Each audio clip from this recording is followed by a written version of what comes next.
Man quotidienne, aujourd'hui, jeudi 22 août. Test, bien thème, beaucoup de remèdes, point de guérison. Beaucoup de remèdes, point de guérison.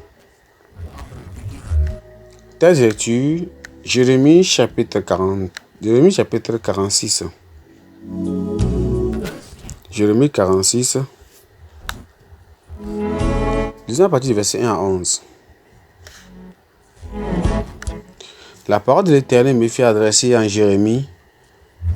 La parole de l'Éternel qui fut adressée à Jérémie le prophète sur les nations, sur l'Égypte, sur l'armée de Pharaon, Nécho, roi d'Égypte, qui était près du fleuve de Euphrate, à Karkenishk, et qui fut battu par Nebuchadnezzar, roi de Babylone, la 4e année de Joachim, fils de Josia, roi de Juda.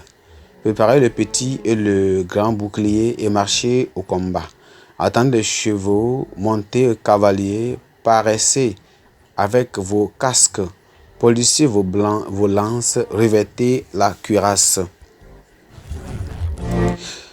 Attelez les chevaux. Que vois-je? Ils ont peur et reculent. Leurs vaillants hommes sont battus. Ils fuient sans retourner. L'épouvante est de toutes parts, dit l'Éternel. Que le plus léger ne trouve aucun salut dans les fuites. Que le plus vaillant n'échappe pas au septentrion. Et sur les rives de l'Euphrate, il chancelle, il tombe. Qui est celui qui s'avance comme le Nil et dont les eaux sont agitées comme les torrents? Verset 8. C'est l'Égypte. Il avance comme le Nil et ses eaux sont agitées comme les torrents. Et elle dit, je monterai, je couvrirai la terre, je détruirai les villes et les habitants. Montez, chevaux, précipitez-vous, chars, qui se montrent, les vaillants hommes, ceux d'Éthiopie et de Pu qui portent le bouclier, et ceux de Lud qui menaient et tendent l'arc.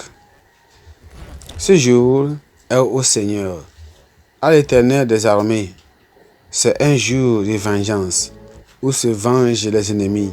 L'épée dévore, elle se rassasie, elle s'enivre de leur sang, car il y a des victimes du Seigneur, de l'Éternel des armées au pays du septentrion sur les rives de l'Euphrate.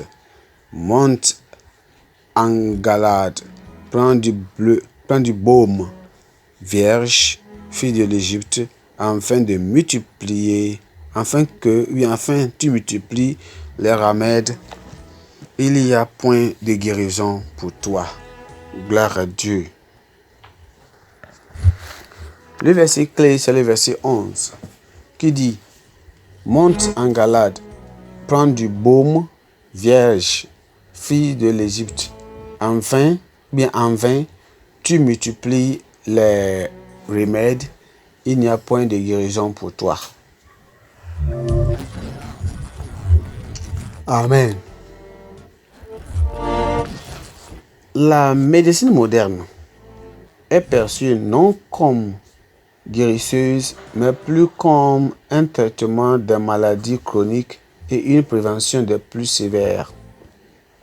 La plupart des prescriptions médicales ont pour but de traiter des symptômes plutôt que de s'attaquer à la cause de la maladie. Ainsi, les services de médecine n'utilisent pas le mot guérison, mais préfèrent plutôt le mot traitement. Car la racine des problèmes de santé est rarement soignée. On croit alors que, puisque la médecine de nos jours guérit rarement les problèmes de santé, la probabilité d'une résurgence est très grande. Le Seigneur a donné aux païens des prophéties effrayantes à travers le prophète Jérémie, en particulier à l'Égypte, à son roi et à son armée. Quoique l'Égypte pouvait s'enorgueillir de la puissance de son armée et de sa taille, le Seigneur lui fit savoir qu'elle ne sortirait pas victorieuse de la guerre.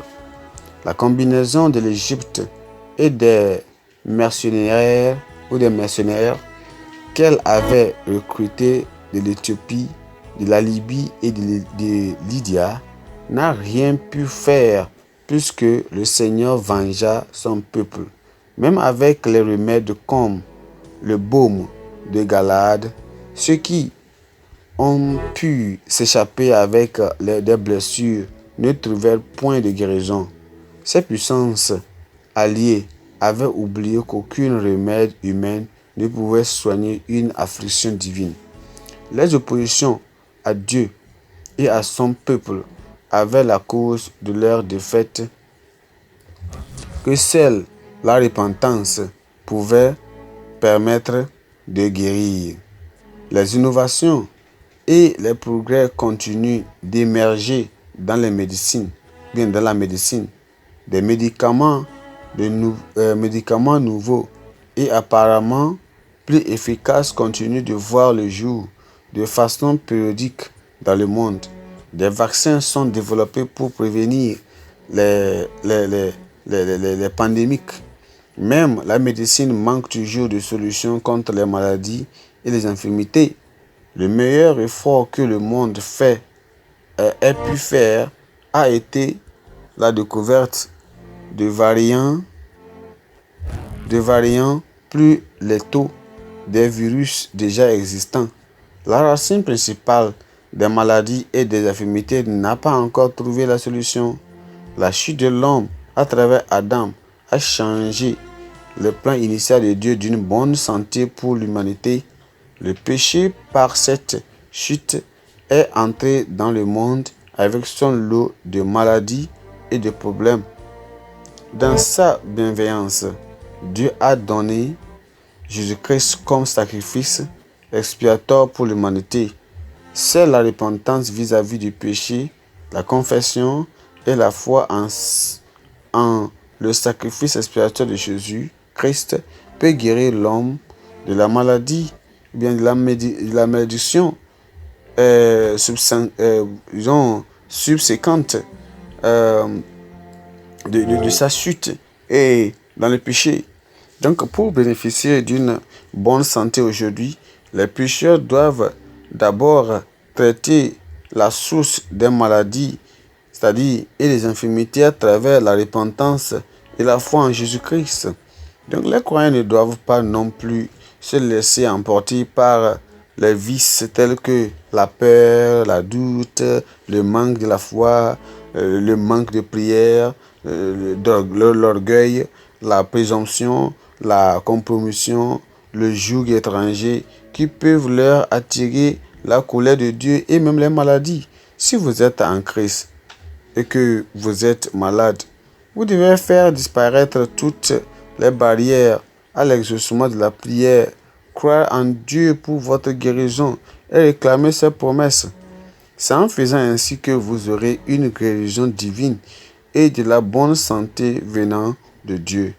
Amen. Que le Seigneur nous aide à croire en lui pour avoir la guérison divine au nom de Jésus-Christ. Pensée du jour. Dieu réserve la guérison divine à ceux qui mettent leur confiance en lui. Dieu réserve la guérison divine à ceux qui mettent leur confiance en lui. Amen. La Bible en un nom. Daniel chapitre 6 à 8. Daniel chapitre 6 à 8.